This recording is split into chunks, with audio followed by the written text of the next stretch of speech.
थोडक्यात लक्षात ठेवायचं असं कोणी विचारलं तर काय सांगितलं आहे? तर कर्मयोगी म्हणतो भगवंत माझे आहे, ज्ञानयोगी म्हणतो की भगवंत आणि मी एक आहोत, तर कर्मयोगी म्हणतो मी भगवंताचा आहे. अशा वेगवेगळ्या भावसंबंधांचा कर्म करताना व्यवहारात काय फरक दिसतो यासाठी पुन्हा दृष्टांत पाहू. काय? तत्वज्ञानाचा विभाग आला की लोकांना जांभया यायला लागतात. अशा वेळेला एखादी छोटीशी गोष्ट विनोदी सांगावी लागते. तेव्हा आत्ता जे आपण पाहिलं की हे 3 जे आहेत साधक, हे 3 कसे वागतात, एकमेकांशी कसे वागतात, हे बघताना एक दृष्टांत पाहूया. लग्नानंतर मुलगी सासरी जाते तेव्हा ती काय म्हणते? मी माझ्या नवऱ्याची आहे. म्हणजे ती ज्या वेळेला काही काम करते त्यावेळेला ती तिच्या नवऱ्यासाठी करते. म्हणजे ती सासू सासऱ्यांची सेवा करते, ती तिच्या नवऱ्यासाठी करते. अशा तऱ्हेने प्रत्येक वेळेला ती काय म्हणते? मी माझ्या नवऱ्याची आहे. नवरा सांगेल त्यावर हुकूम ती सगळं करते. बरं का, ही जुन्या काळची गोष्ट आहे, एवढं लक्षात ठेवा. नवरा काय सांगेल त्यावर हुकूम ती सगळं करते. नवरा सांगेल तो स्वयंपाक करते, त्याच्या आवडीची वेशभूषा करते, घरातील सासू सासरे दीर नंदा यांच्यासाठी सुद्धा ती जे काम करते ते नवऱ्याकरता करते. म्हणून सगळ्यांसाठी सगळं करते, पण ते नवऱ्याची इच्छा. मग ती म्हणजे काय म्हणते? ती म्हणते की मी माझ्या नवऱ्याची आहे.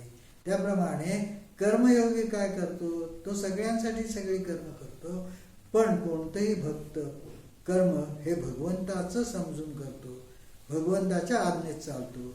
म्हणून म्हणतो की मी भगवंताचा आहे, भगवंताच्या सेवेसाठी. आता तीच स्त्री 20-1 वर्षाचा संसार झाल्यावर काय म्हणते? नवरा माझा आहे. त्यावेळेला तिची भूमिका जी असते ती भक्ताची असते. मग त्यावेळेला काय होतं माहिती का? 20 वर्षाच्या संसारानंतर ते काय होतं की त्या स्थितीत ती सांगेल तसा नवरा वागतो. इतके दिवस नवरा सांगेल तसं ती ऐकत होती, आता ती सांगेल तसा नवरा वागतो. तिने सांगितलं की अमुक वस्तू घरात हवी. काय करता तुम्ही? Cooking oven, cooking. तर जी वस्तू घरात हवी तर ती वस्तू नवऱ्याला आणावी लागते. ती म्हणते अमुक वस्तू आपल्या घरात नको, तर नवरा ती वस्तू घरात आणू शकत नाही. ती सांगते मला अमुक घरी गेलेलं आवडत नाही, तर नवरा तिथे जाणं टाळतो. भक्त म्हणतो भगवंत माझे आहे. म्हणजे मी हक्काने त्याला काही सांगितलं तर ते नाही म्हणणार नाही. भक्ताच्या इच्छा मग भगवंताला पुरवाव्या लागतात. ज्यांनी म्हणते दळू लाग तर भगवंत दळू लागतात. दामाजी बंद कोठी लुटवतात तर भगवंत महार बनून धान्याचे पैसे राजाकडे भरतात. आणि आणखी 20-1 वर्ष गेली की तीच स्त्री म्हणू लागते की हे आणि मी काही वेगळे नाही. त्यावेळी तिची भूमिका ही ज्ञानयोग्याची असते. नवरा बायको एकरूप झालेले असतात. नवऱ्याला बोललेलं हिला खपत नाही, उलट बायकोचा अपमान नवऱ्याला सहन होत नाही. नवऱ्याचा केलेला सत्कार नवरा आपल्या पत्नीला अर्पण करतो, तर पतीच्या सत्काराने पत्नी सुखावते, असं सुखावते, असं त्यांचं अद्वैत झालेलं असतं. ज्ञानयोग्याचं भगवंताशी अद्वैत असतं. ज्ञानी म्हणतो अहम ब्रह्मास्मी, म्हणजे मीच ब्रह्म आहे, आम्ही अद्वैत आहोत. प्रस्तावनेमध्ये मी माझ्या या उपक्रमात मदत झालेल्या पत्नीचा उल्लेख केला, पण त्यावेळेला मी त्याचे आभार व्यक्त केले नाही. त्याचं कारण आमचं अद्वैत हे आहे.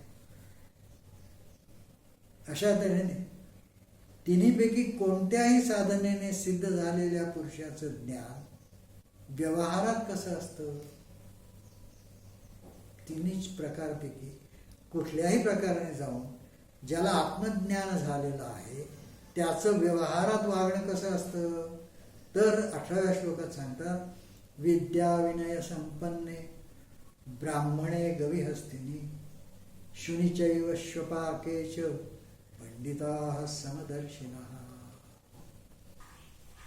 असा आत्मज्ञान झालेला पंडित, विद्याविनय संपन्न ब्राह्मण, बरं का, असा हा जो पंडित, आता या तिघांपैकी कोणीही पंडितच आहे ना, हे तिन्ही पद्धतीने जो आत्मज्ञान ज्याला झालेला आहे असा जो पंडित आहे, तो पंडित कसा वागतो, तर विद्याविनय संपन्न ब्राह्मण म्हणजे विद्येने संपन्न असलेला ब्राह्मण, गायी, हत्ती, कुत्र आणि चांडाळ या सर्वांकडे समदृष्टीने बघतो.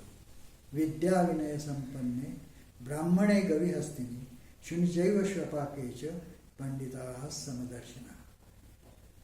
म्हटलं तर श्लोक सोपाही आहे आणि म्हटलं तर अत्यंत अवघड आहे. हे जे प्राणी आणि व्यक्ती याच्यामध्ये निवडलेले आहेत ना, शुनिचैव श्वपाकेच पंडिता, म्हणजे हे जे प्राणी आणि व्यक्ती निवडले आहेत ह्या हेतू पुरस्सर अशा निवडलेल्या आहेत. अगदी विरुद्ध टोकाचे गुण किंवा वागणुकीचे हे प्रतिनिधी आहेत. तरी सुद्धा त्यापैकी एका विषयीही द्वेषाची किंवा तिरस्काराची भावना पंडितांच्या अंतःकरणात नसते. आता यातला अवघड भाग असा आहे की तो समदृष्टीने बघतो, म्हणजे सारख्या नजरेने बघतो, सगळ्यांच्याकडे समदृष्टीने बघतो म्हणजे सारख्या नजरेने बघतो. याचा अर्थ आपण ताबडतोब त्याच्या वागण्यातला सारखेपणा गृहीत धरतो. बघा, त्यांनी काय म्हटलं की समदर्शन हा म्हणजे सारख्या नजरेने बघतो, पण सारख्या नजरेनेच फक्त बघतो, तसा वागत नाही.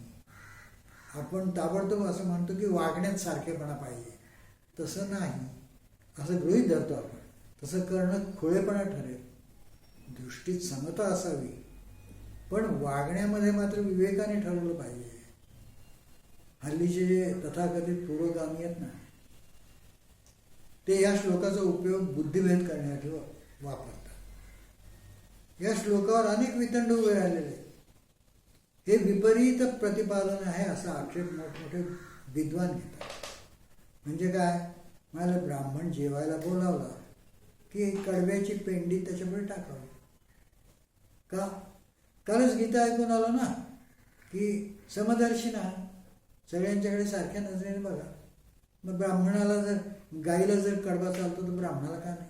गाईसाठी कडबाचा आहार. काल गीता ऐकून आलो त्याच्यात म्हटलंय की पंडित समदर्शी असतात. तुम्ही पंडित म्हणून आलेला आहात, तुम्ही समदर्शी आहात. अहो, हा झाला निगेटिव्ह विचार केला नाही तरी गाईसाठी कडवा आणायचाच होता, तर एक पेंडी जास्त आणून टाकली, ही तर्कदुष्टता आहे.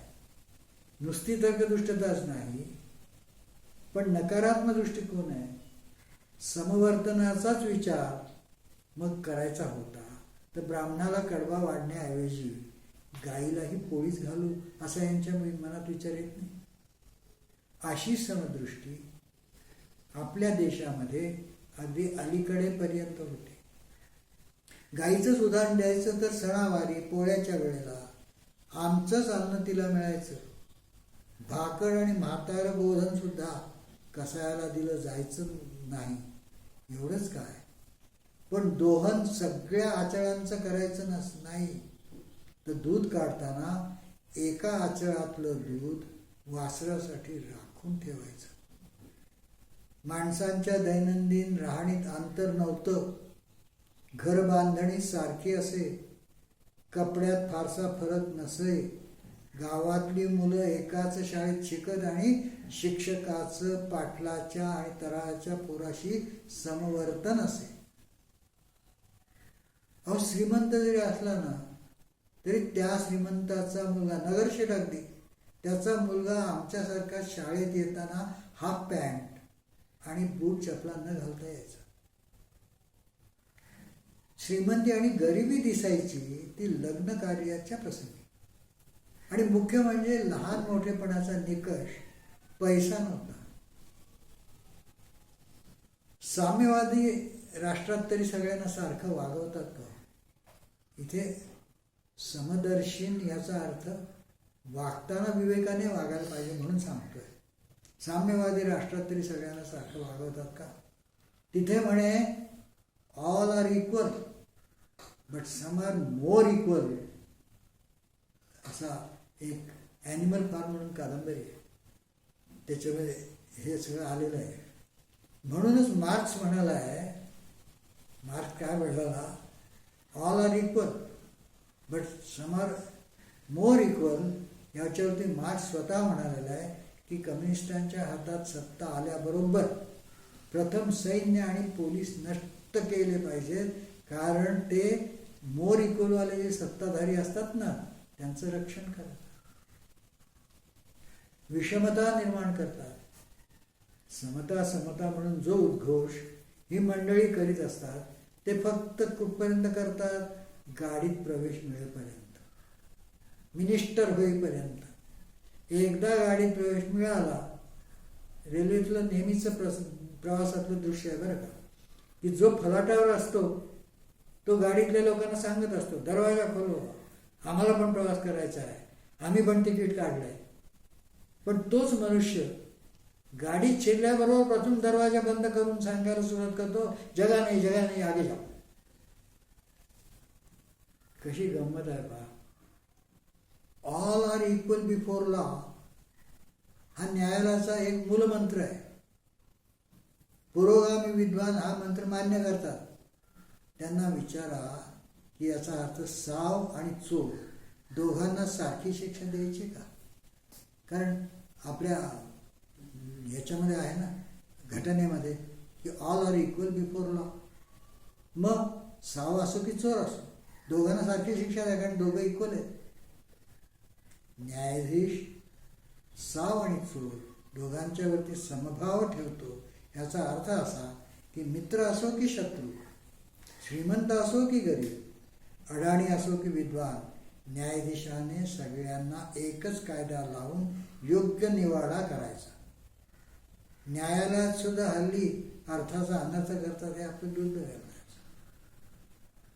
समता याचा अर्थ समाजाच्या हिताची दृष्टी ठेवून रागद्वेष विरहित, म्हणजे इम्पार्शियल बरं का, इम्पार्शियल वागणूक, असा समता याचा अर्थ आहे. युनिटी महत्वाची आहे, युनिफॉर्मिटी नव्हे. एकता महत्वाची आहे, एकरूपता नव्हे. एकरूपता करून चालणारही नाही. महर्षी अरविंद असं म्हणत असत, भगवान जेव्हा राक्षसांचा संहार करतात तेव्हा अपार करुणेने त्यांचं हृदय भरून येतं.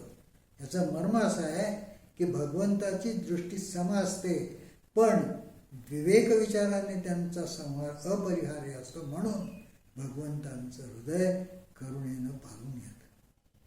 आणि तुकाराम महाराज सुद्धा हेच सांगतात, अवघी एकाचीच वीण, सगळी एकाचीच वीण आहे, सगळे एकाचीच मुलं आहेत, ते कैसे भिन्ना भिन्न, तरी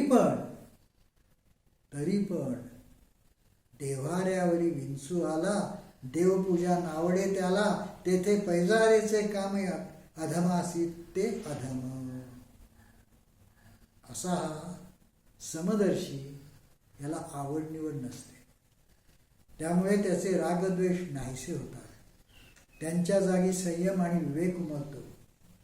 बाह्य परिस्थिती कशीही असली तरी त्यांच्या अंतःकरणाची साम्य स्थिती ढळत नाही, म्हणून त्याला शांती प्राप्त होते. पूर्वी दुसऱ्या अध्यायामध्ये स्थितप्रज्ञाची लक्षणं सांगितली, आता जीवनमुक्ताचं वर्णन करतात. दोघांच्यामध्ये तसा काही फरक नाही, फक्त साधना वेगळी होती. सांख्ययोगाच्या संदर्भात स्थितप्रज्ञाचं लक्षण सांगितलं, तर कर्मयोगाच्या संदर्भामध्ये जीवनमुक्ताचं. न प्ररुषेत प्रियम प्राप्य, नोद्विजेत प्राप्यच्या प्रियम, स्थिरबुद्धीर संमूढो ब्रह्मविद ब्रह्मणी स्थिता.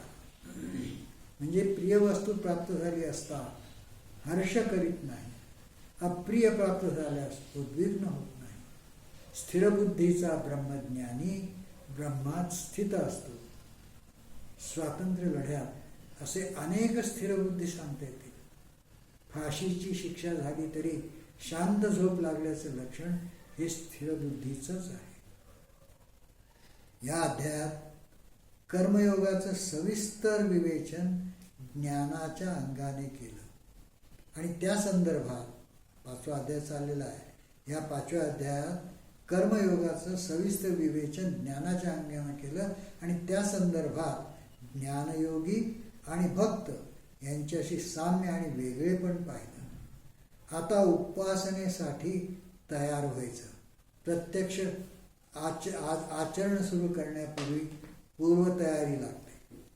27 कॉमन फॅक्टर ही 2 कॉमन फॅक्टर जर आपण काढून टाकले म्हणजे मग काय होईल की त्या श्लोकांमध्ये काय राहतं, तर कर्मयोगाच्या श्लोकामध्ये असं राहतं की चित्तशुद्धीसाठी सर्व प्राणीमात्रांच्या साठी जो कर्म करतो तो काय म्हणतो, मी भगवंताचा आहे.